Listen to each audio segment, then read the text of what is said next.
जी नमस्ते नमस्कार। फिर से अहाँ सबके समक्ष आबि गेल छी हम सुशील कुमार यादव अपने माइक पैन से जुड़ल जे अहाँ सबके मैथिली, इंग्लिश और नेपाली तीनों लैंग्वेज में हम ज्यादा से ज्यादा एकदम लो लेवल से बुझबे का प्रयास करब। टेंस के बारे में जे पार्ट 4 पढ़ब अपना सब। तो अपना सब पार्ट 4 में आई पढ़ब कि सिंपल प्रेजेंट टेंस के फॉर्मूला पार्ट 3 में पढ़ लेली, सिंपल प्रेजेंट टेंस के फॉर्मूला पार्ट 3 में भइ सके छ।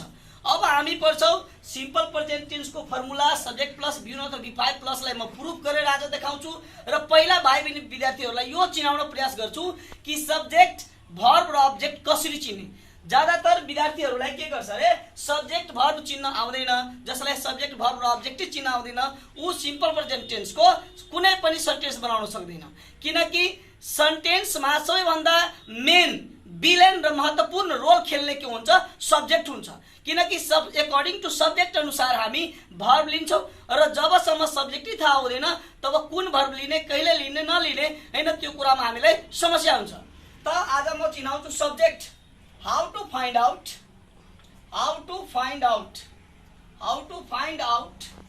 सब्जेक्ट। सब्जेक्ट कसरी पत्ता लगाउने? सब्जेक्ट कहाँ हुन्छ?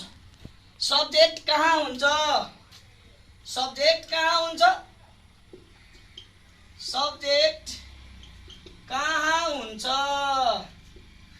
पहिलो क्वेशन सब्जेक्ट कसरी चिन्ने? अब सब्जेक्ट कसरी चिन्ने, सब्जेक्ट कहाँ हुन्छ हैन। ल अब सुरु गर्छौं। जस्तै यहाँ लेखेको छ राम इट्स अ मैंगो। अब यो एउटा एक्जाम्पलमा पुरै यो सब्जेक्ट क्लियर भइहाल्छ। हेर्नु पहिला कुरा सब्जेक्ट सेन्टेन्स को सुरुमा हुन्छ। सब्जेक्ट जहिले पनि सेन्टेन्स को कहाँ हुन्छ बाबुहरु? सुरुमा हुन्छ। अब सुरुमा बस्ने सबै सब्जेक्ट हुन्छ, तर इम्परेटिभ सेन्टेन्समा त्यो हुँदैन। इम्परेटिभ सेन्टेन्समा त्यो बेग्लै हुन्छ, तर यो एसर्टिभ सेन्टेन्सहरुमा सब्जेक्ट चिन्हको लागि हैन सब्जेक्ट कहाँ हुन्छ? सुरुमा हुन्छ। सेन्टेन्स को सुरुमै सब्जेक्ट बसेको हुन्छ हैन। अर्थात कसैले तिमीलाई सोध्यो कि सब्जेक्ट यो राम इट्स अ मैंगो मा सब्जेक्ट कुन हो? त आन्सर के दिने? सब्जेक्ट राम हो। अब किन यहाँ सब्जेक्ट कहाँ हुन्छ? त सुरुमा हुन्छ हैन। सब्जेक्ट कसरी चिन्ने? त सब्जेक्ट चिन्नको लागि स्टार्टिङ पिरियड बुझ्नु पर्यो राम्रोसँग पहिला। त यसरी यहाँ के हुन्छ रे कि सब्जेक्ट हैन सेन्टेन्स को सुरुमा हुन्छ। सब्जेक्ट कहाँ हुन्छ? सेन्टेन्स को सुरुमा नै हैन सब्जेक्ट बसेको हुन्छ, रहेको हुन्छ हैन। जुन सब्जेक्ट को सुरुमा हुन्छ त्यसलाई हामी सब्जेक्ट भन्छौं। जस्तै यहाँ राम हो सुरुमा, त राम के भयो रे? सब्जेक्ट भयो। अब सब्जेक्ट चिन्नमा त कसैले दिक्कत हुँदैन। अब सब्जेक्ट मजाले चिन्न सक्छौं, जस्तै छुट्याउन पनि सक्छौं। ल अब सुन्ने अरु कुरा।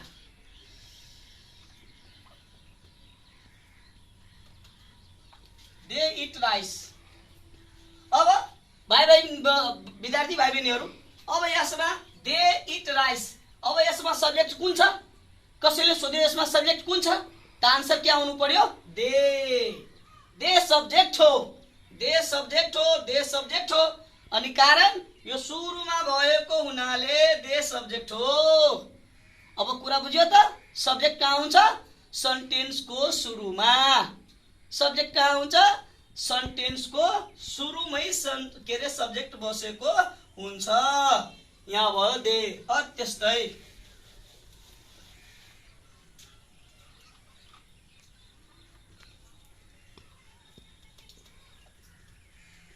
I play cricket. अब यसमा सब्जेक्ट कुन छ? प्ले हो, क्रिकेट हो कि आई हो? त विद्यार्थी भाइ बहिनीहरुले आन्सर के दिने हो? सब्जेक्ट सर, सब्जेक्ट आई हो। अब सरले सोध्छ कि सब्जेक्ट आई किन भयो? त आन्सरमा आउनु पर्यो कि सर सेन्टेन्स को सुरुमा जुन बसेको हुन्छ त्यसैलाई हामी सब्जेक्ट भनेर चिन्छौं। अब मलाई यो लाग्छ कि भाइ बहिनीहरुले सब्जेक्ट चिनिहालेको होला पक्का। अब अर्को कुरामा जाऊ हामीहरु।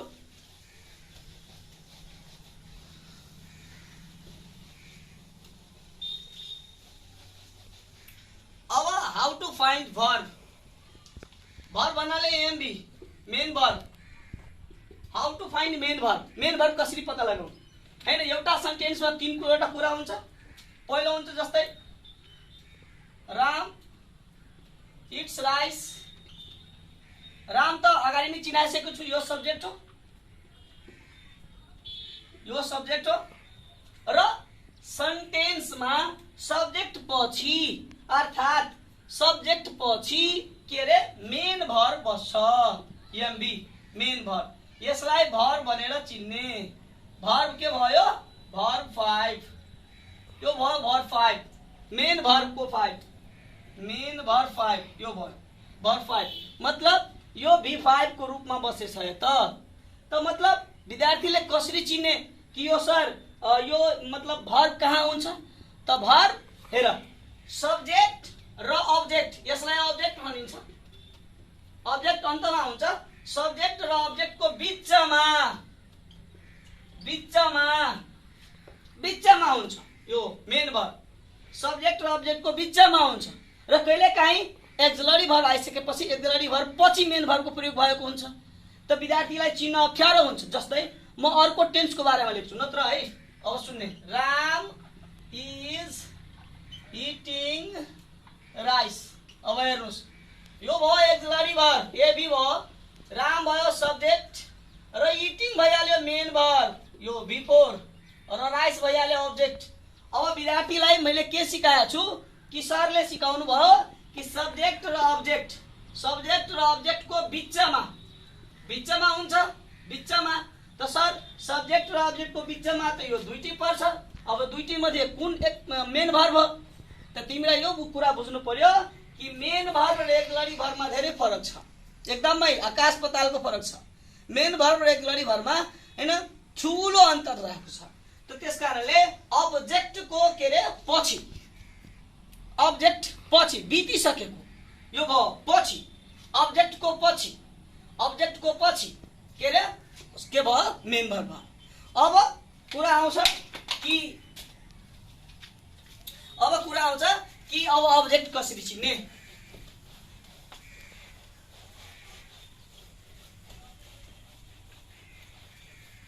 अब्जेक्ट कसरी चिन्ने कुरा आउँछ है। अब्जेक्ट चिन्ने तरिका। अब म तपाईहरुको समक्ष अब्जेक्ट चिन्ने तरिका पढाइरहेको छु। अब्जेक्ट कसरी चिन्ने? अब्जेक्ट चिन्ने तरिका के हो? त अब्जेक्ट चिन्ने तरिका के हो भन्नाले कि अब्जेक्ट वाक्यको अन्तमा रहेको हुन्छ हैन। अब्जेक्ट वाक्यको अन्तमा रहेको हुन्छ। Ram it's a mango.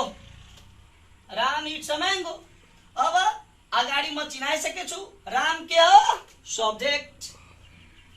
किन भयो? सुरुमा भएको हुनाले। या इट्स के छ? मेन भर्ब V5 हैन। यो मेन भर्ब भयो, मेन भर्ब V5 छ र अन्तमा के रहेछ? अन्तमा अब्जेक्ट हुन्छ। तब भाइलाई कुरा यो बुझ्नु पर्यो कि एउटा सेन्टेन्समा 3 वटा कुरा हुन्छ। पहिलो हुन्छ सब्जेक्ट, दोस्रो हुन्छ भर्ब जसलाई हामी मेन भर्ब भन्न सकिन्छौँ र चौथो हुन्छ अब्जेक्ट, तेस्रो हुन्छ अब्जेक्ट। त एउटा सेन्टेन्समा कतिवटा कुरा भयो? Subject, object and verb. त अब मलाई आशा लाग्छ कि तपाईहरु मजाले सब्जेक्ट अब्जेक्ट छुट्याउन सक्छौ, मजाले, कुनै no confusion. And you have any doubt comment in my YouTube channel. तपाईलाई कुनै पनि क्वेशन छ टेन्सको, कुनै पनि ग्रामेटिकल कुनै म बिस्तारै टेन्स पछि भोइस पढाउँछु, नरेसन पढाउँछु। म 11 वटा ग्रामेटिकल डिल गरेर तपाईहरुको समक्ष राख्छु। अनि तपाईहरुको काम के हो कि मेरो बढीभन्दा बढी सब्स्क्राइबर, कमेन्ट र भ्युज बढाइदिनु पर्यो हैन। अनि म तपाईहरुको समक्ष पुरै एकदमै जुनूनको साथ पढाउँछु र नबुझ्ने कुरा मलाई कमेन्ट गर्नुहोस् कि सर मैले सब्जेक्टै चिनेन, भर्बै चिनेन, अब्जेक्टै चिनेन। म फेरि चिनाउने प्रयास गर्छु। अब कुरा के आयो त कि सब्जेक्ट, अब्जेक्ट र भर्ब। अब मलाई लाग्छ कि तपाईहरुले सब्जेक्ट, अब्जेक्ट र भर्ब चिनिहालेको होला। अब एउटा इक्जाम्पलको लास्टमा आइसकेछौँ हामी।